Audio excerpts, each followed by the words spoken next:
Chapter 3, Exercise 3.2, Question number 3. On comparing the ratio A1 upon A2, B1 by B2 and C1 upon C2, find out whether the following pair of linear equations are consistent or inconsistent. हमें बताना है भी जो ratio है उसके साथ compare करना है और जो हमें लीनियर इक्वेशंस गिवन है उसमें बताना है भी ये कंसिस्टेंट है या इनकंसिस्टेंट है। तो इसमें मैथ में दिया है, ये ध्यान से पढ़ना, 3 डेफिनेशन है। देखो, द लाइन्स में be intersect in a single point. अगर सिंगल पॉइंट पे भी कोई 2 लाइन्स इंटरसेक्ट करती है, in this case the pair of equations has unique solution. तो क्या होगा, वो यूनिक सोल्यूशन होंगे। और पेयर ऑफ इक्वेशन क्या होगी, वो कंसिस्टेंट होगी। ठीक है ना, जो पेयर ऑफ इक्वेशन है वो क्या होगी, कंसिस्टेंट। उसमें अगर किसी पॉइंट पर, सिंगल पॉइंट पर क्या करेगी, इंटरसेक्ट करेगी। In this case pair of equation has unique solution. Consistent of pair of equation if the lines में बी पैरेलल। अगर लाइन पैरेलल है, in this case the equation have no solutions. हाँ, अगर line parallel है तो क्या होगा, no solution होगा। तो ये क्या होगा, हमारे पास इनकंसिस्टेंट पेयर ऑफ इक्वेशन होगी। जो पेयर ऑफ इक्वेशंस है वो क्या होगी, इनकंसिस्टेंट होगी। ठीक है, ये लाइन याद रखनी है आपने। अगर लाइन पैरेलल है, in this case equation has no solution. और पेयर ऑफ इक्वेशन क्या होगी, inconsistent. The line, in this case the line में बी कॉन्सिडेंट। अगर लाइन कॉन्सिडेंट है तो in this case the equation have infinitely many solution. Infinitely many solution में क्या होगा, डिपेंड, मतलब इनफाइनेटली मैनी सोल्यूशन में एक लाइन होती है, डिपेंड लाइन होती है ना एक। तो पेयर ऑफ इक्वेशंस वो भी क्या होगी, हमारे पास कंसिस्टेंट होगी। ठीक है ना। तो हमने ये, अगर तो लाइन में भी इंटरसेक्ट किसी सिंगल पॉइंट पे कर रही है तो देयरफॉर पेयर ऑफ इक्वेशंस क्या होगी, कंसिस्टेंट होगी। अगर लाइन पैरेलल है तो पेयर ऑफ इक्वेशन क्या होगी, हमारे पास इनकंसिस्टेंट। इफ़ लाइन भी कोइंसिडेंट होगी तो पेयर ऑफ इक्वेशन क्या होगी, हमारे पास कंसिस्टेंट होगी। ठीक है ना, बस याद रखना है ये।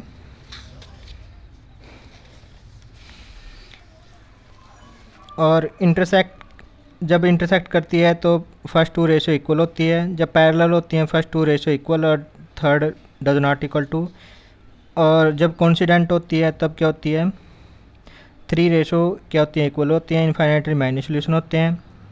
और पेयर ऑफ इक्वेशन क्या होगी, कंसिस्टेंट होगी। ठीक है ना।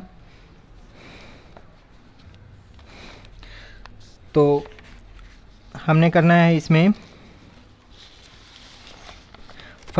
थर्ड क्वेश्चन का फर्स्ट पार्ट करते हैं। ठीक है,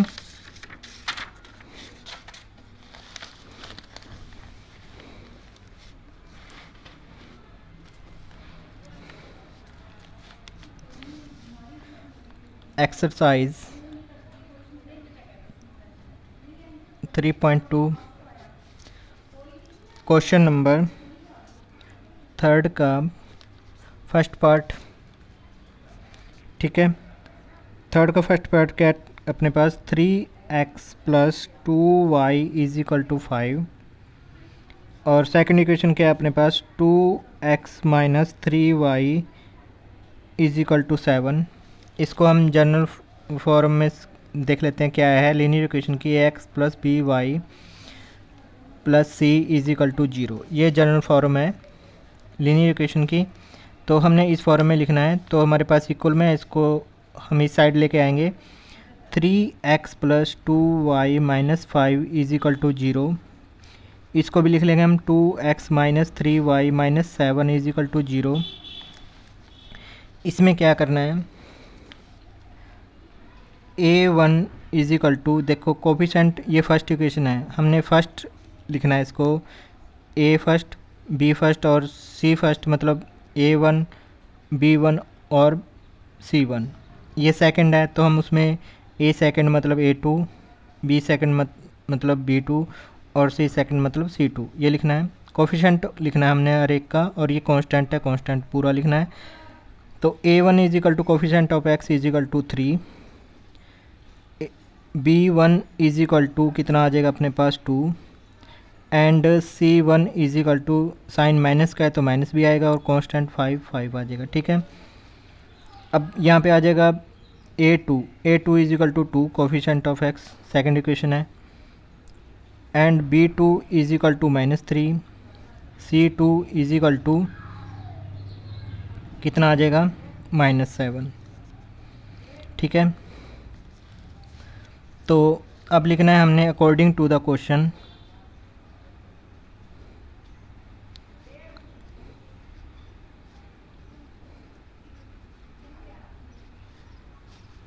ठीक है, हमने पूरा लिखना है, मतलब इसमें वैल्यू निकालनी है। A1 upon A2 is equal to 3/2,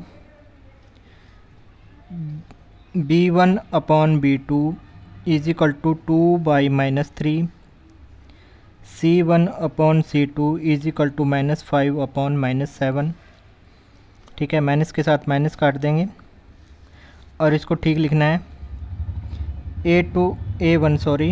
A1 upon A2 is equal to 3/2, B1 upon B2 is equal to, ये -3 के सामने है ना, तो हम क्या लिखेंगे -2/3 ऐसे लिख देंगे, मल्टीप्लाई में लिख देंगे इसको।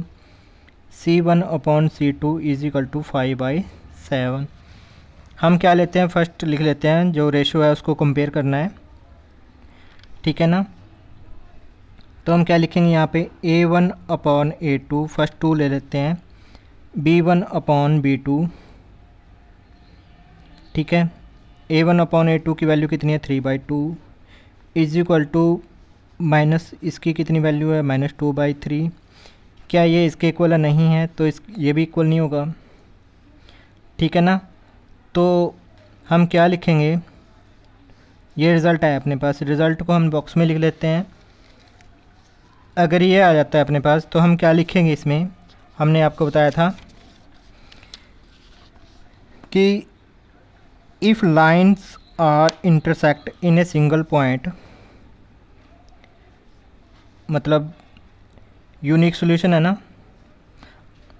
इफ़ हम लिखना है यहाँ पे, if lines are intersect, does not equal to है ना, तो इंटरसेक्ट करेगी किसी ना किसी पॉइंट पे, इंटरसेक्ट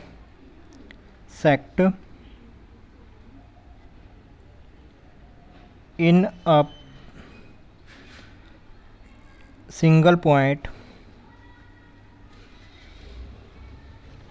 तो देयरफॉर पेयर ऑफ इक्वेशंस क्या होगी हमारे पास,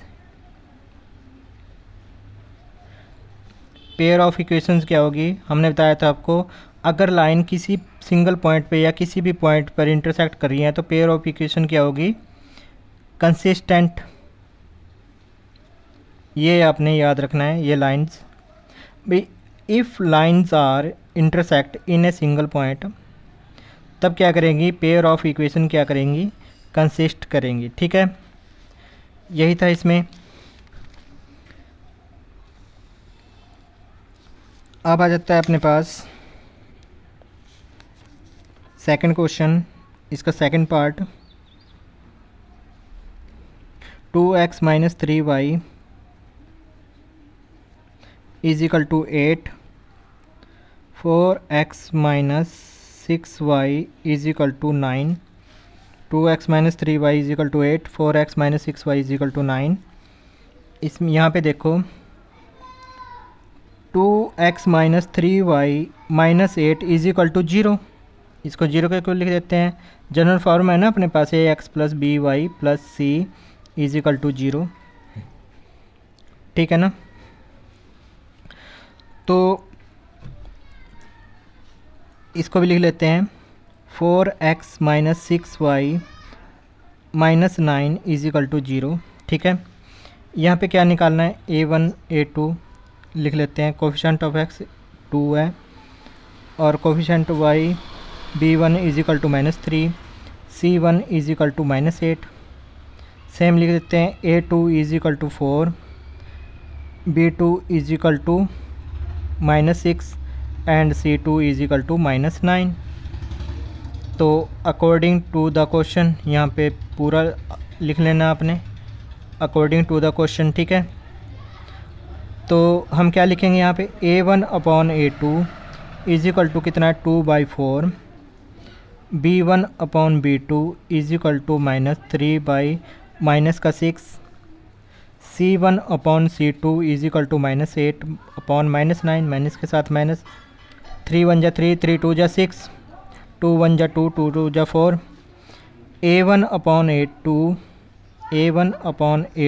is equal to 1/2, b1/b2 is equal to 1/2, c1/c2 is equal to 8/9। यहाँ सेम लिखेंगे अकॉर्डिंग टू द क्वेश्चन, तो हमने लिख लिया था। ठीक है ना, ये तो लिख लिया था। अब हमने वैल्यू निकालनी है, रेशो को कंपेयर करना है, मतलब ये इक्वल है या नहीं है। a1/a2 is equal to b1/b2 is equal to c1/c2। a1/a2 की वैल्यू कितनी है अपने पास, 1/2 इज इक्वल टू इसकी वैल्यू कितनी है, 1/2, और c1/c2 की वैल्यू कितनी है, 8/9। देखो 1/2 इज इक्वल टू 1/2, तो ये तो इक्वल है, तो 1/2 इज इक्वल टू 8/9, तो ये इक्वल नहीं है ना, तो डज नॉट इक्वल टू आ जाएगा। तो ये रिज़ल्ट आया अपने पास।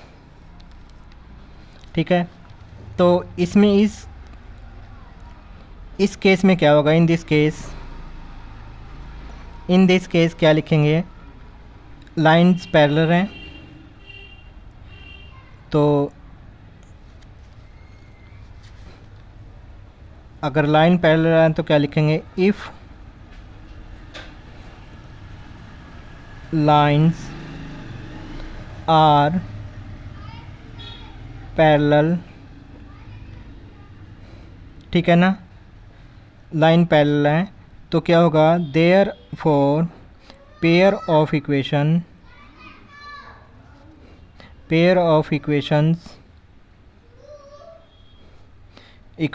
क्या होंगी, इनकंसिस्टेंट होंगी।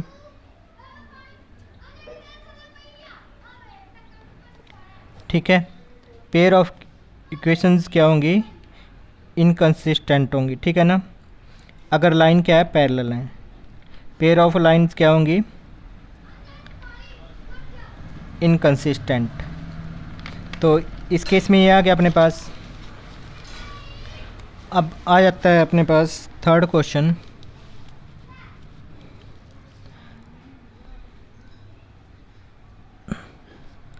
थर्ड का थर्ड पार्ट, थर्ड में क्या है, 3/2 x plus 5/3y is equal to 7, 9x minus 10y is equal to 14। ठीक है, हमने जनरल फॉर्म लिख लेनी है, ax plus by plus c is equal to 0, ये जनरल फॉर्म है इसकी। तो हम क्या लिखेंगे, 3/2x plus 5/3y minus 7 is equal to 0, 9x minus 10y minus 14 is equal to 0। ठीक है, तो a1 इज इक्वल टू कितना आ जाएगा अपने पास, 3/2, b1 is equal to 5/3, c1 is equal to -7। Same लिखना है, a2 is equal to 9, b2 is equal to -10, c2 is equal to -14। ठीक है, ये आ गया अपने पास। अब क्या लिखना है, अकॉर्डिंग टू द क्वेश्चन ठीक है। अकॉर्डिंग टू द क्वेश्चन लिखेंगे A1/A2 इज इक्वल टू कितना आ जाएगा, इसकी रेशो कितनी आ जाएगी अपने पास 3/2।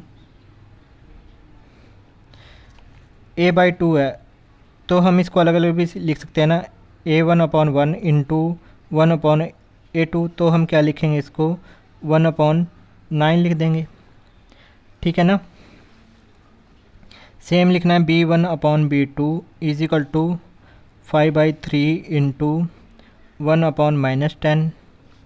सेम लिखेंगे C1/C2 is equal to -7/-14। Minus के साथ माइनस कट गया, 5 2 जा 10, तो यहाँ पे कितना आ जाएगा 3 3 जा 9, 7 1 जा 7 2 जा 14, ठीक है। तो यहाँ पे कितना आ जाता है अपना A1/A2 इज इक्वल टू 1/3 2 जा 6, B1/B2 इज इक्वल टू, ये किस चीज़ में है, माइनस में है ना, और यहाँ पे कितना आ जाएगा 1/, माइनस आगे लिख लेते हैं हम, कभी माइनस आए तो आगे लिखते हैं मल्टीपल में, तो 3 2 जा 6, C1/C2 इज इक्वल टू 1/2, ये जाता है अपने पास, ठीक है।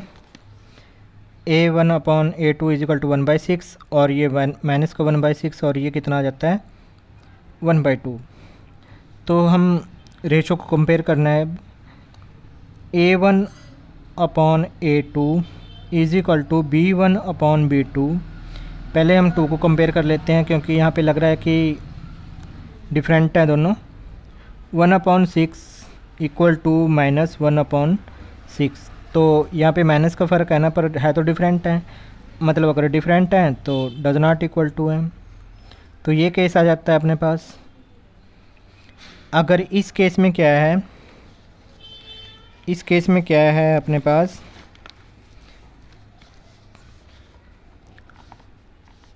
इस केस में है if lines are intersect in a single point, if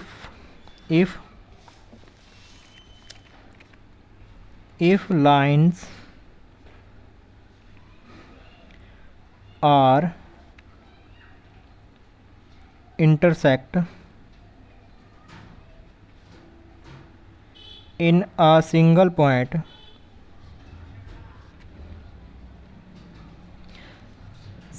किसी सिंगल पॉइंट पे इंटरसेक्ट कर रही हैं, तो देयरफॉर लाइंस, या लिखेंगे हम यहाँ पे लिख देंगे पेयर ऑफ इक्वेशंस आर, क्या लिखेंगे, डज नॉट इक्वल टू है कंसिस्टेंट या इनकंसिस्टेंट।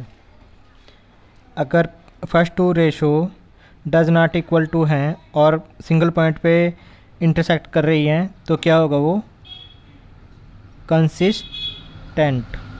बस सिर्फ एक पॉइंट में इनकंसिस्टेंट आएगा जब लाइन पैरेलल होंगी, ठीक है ना। अब आ जाता है अपने पास फोर्थ पार्ट, थर्ड का fourth part.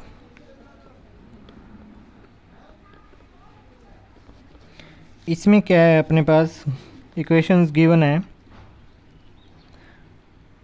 5x - 3y, 5x - 3y is equal to 11, -10x plus 6y is equal to -22, ठीक है।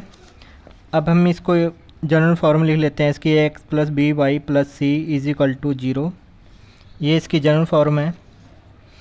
तो इसमें लिखना है, इसको थोड़ा स्पेस छोड़ के पेयर लिखना है, 5x - 3y - 11 is equal to 0, -10x + 6y + 22 is equal to 0। अब इसमें हमने A1 A2 की वैल्यू निकालनी है, मतलब कैसे कोफिशिएंट कंपेयर करके निकालेंगे ना। तो कोफिशेंट इसका x है, तो इसका coefficient a1 is equal to कितना आ जाएगा, जिस तरह इसका कोफिशेंट कितना a है और x का कोफिशेंट कितना a की वैल्यू कितनी आ जाएगी अपने पास 5, ठीक है ना। तो हमने यहाँ पे अगर a1 होता तो a1 की वैल्यू कितनी आ जाती 5, तो सेकंड इक्वेशन होती है हमारे पास a2 की। तो जनरल फॉर्म के साथ इसको कंपेयर करना है, तो हम लिख देते हैं इसको अपने पास से भी a1 इतना होगा और b1 इतना है, मतलब ये a है, ये b है और ये c, a है, b है, c है, ये पर ये फर्स्ट है, ये सेकंड है। इसमें 2 इक्वेशंस है, इसमें सिंगल इक्वेशन थी। अगर हम यहाँ पे 2 इक्वेशन लिखते तो हमें कैसे लिखना होता है, जिस तरह कोई भी लिखते हैं, कोई भी 2 हमें लिखना होता है, मतलब 2 फॉर्म में a1 a2 ऐसे लिखेंगे ना, तो ऐसे ही इसको लिखा है यहाँ पे। तो a1 इज इक्वल टू कितना आ जाएगा, coefficient of x 5, b1 is equal to -3, c1 is equal to -11, ठीक है। तो a2 is equal to -10, b2 is equal to 6 and c2 is equal to 22। 5 -3 और माइनस का 11, -10, 6 और 22, ठीक है। तो हम यहाँ लिख देते हैं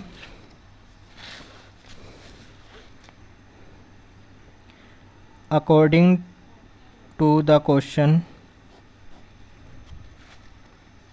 अंडरलाइन जरूर करना है, पूरा लिखना है आपने। तो हम क्या लिखेंगे, a1 upon a2 is equal to 5 upon -10, b1 upon b2 is equal to -3 upon 6, c1 upon c2 is equal to -11 upon 22। 5 1 जा 5, 5 2 जा 10, 3 1 जा 3, 3 2 जा 6, 11 1 जा 11, 11 2 जा 22। तो ये हमने लिख दिया यहाँ पे a1 अपॉन a2, ये -10 था यहाँ पे, तो हम क्या करते हैं माइनस को मल्टीपल में लिख देते हैं 1 अपॉन 2, b1 अपॉन b2, अब -3 के है तो इसको भी हम क्या लिखेंगे -1 upon 2, c1 upon c2 is equal to -1 upon 2। यहाँ भी -1/2, यहाँ भी सेम है सारा। तो हम 3 रेशो लिख लेते हैं यहाँ पे। 3 रेशो क्या है, a1 upon a2 is equal to b1 upon b2 is equal to c1 upon c2। a1 upon a2 -1/2 is equal to, ये भी कितना आ जाएगा 1/2, ये भी कितना आ जाएगा -1/2। तो इक्वल है तो हमने इक्वल लिख दिया, तो हमारे पास ये रिज़ल्ट आ जाता है। तो इसमें क्या लिखेंगे हम, इफ़ ये 3 इक्वल हैं तो कॉन्सिडेंट है, if lines are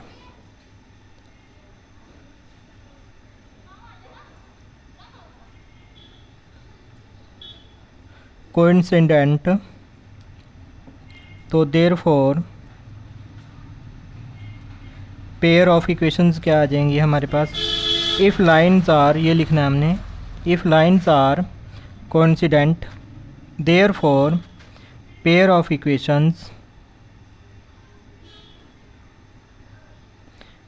equations are क्या आएंगी, कंसिस्टेंट। इनकंसिस्टेंट किस केस में होता है, जब फर्स्ट 2 रेशो इक्वल होती हैं और third ratio does not equal to होती हैं, तब क्या होता है, इनकंसिस्टेंट होता है in case of parallel lines. तो हमारे पास आता है अब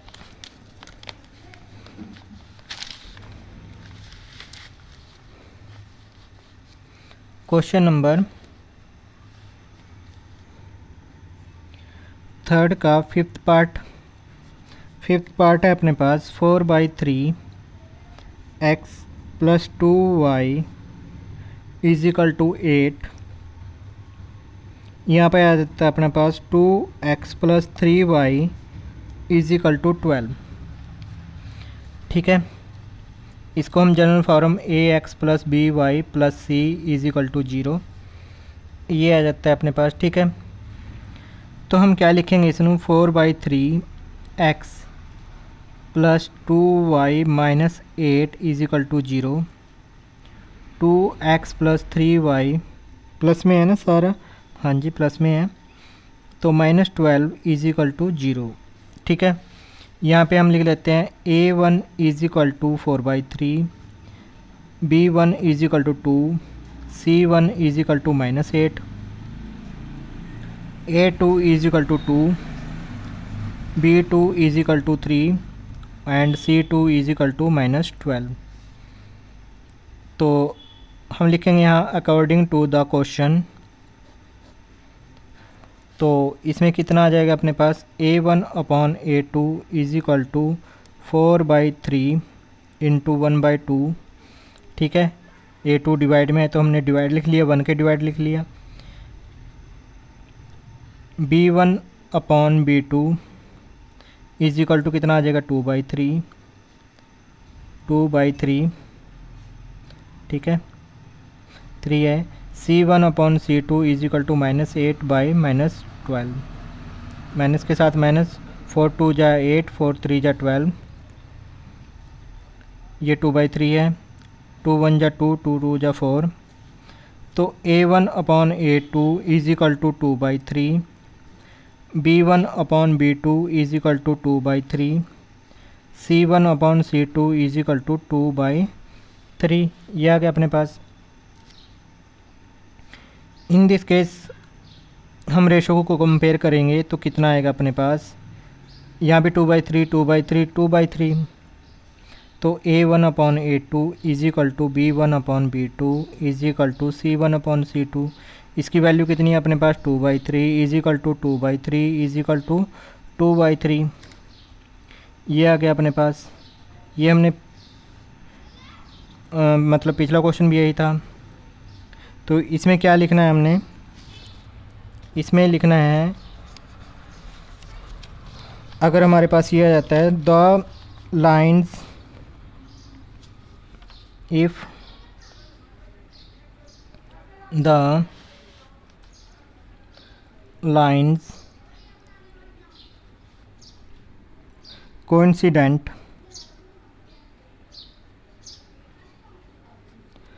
अगर लाइन्स क्या है हमारे पास कोइंसिडेंट है तो देयरफॉर पेयर ऑफ इक्वेशन क्या होंगी हमारे पास,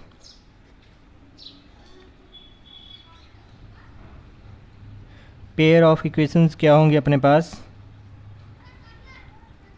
एक ही केस में इनकंसिस्टेंट होती है ना, तो दो केस में क्या होती है कंसिस्टेंट होती है, जब लाइन्स इनफाइनाइटली माइनस सॉल्यूशन हो, मतलब 3 रेशो इक्वल हो, या first 2 ratio does not equal to. ठीक है ना, कंसिस्टेंट, तो हमारे पास ये रिज़ल्ट आ जाता है। ठीक है ना, इसमें आएगा तो यूनिक सॉल्यूशन या first 2 ratio does not equal to हो, या किसी पॉइंट पे इंटरसेक्ट कर रही हो, तो तब क्या होता है पेयर ऑफ इक्वेशन कंसिस्टेंट होती हैं, या फिर 3 रेशो इक्वल है तब कंसिस्टेंट होती है। ठीक है ना, ओके, थैंक यू।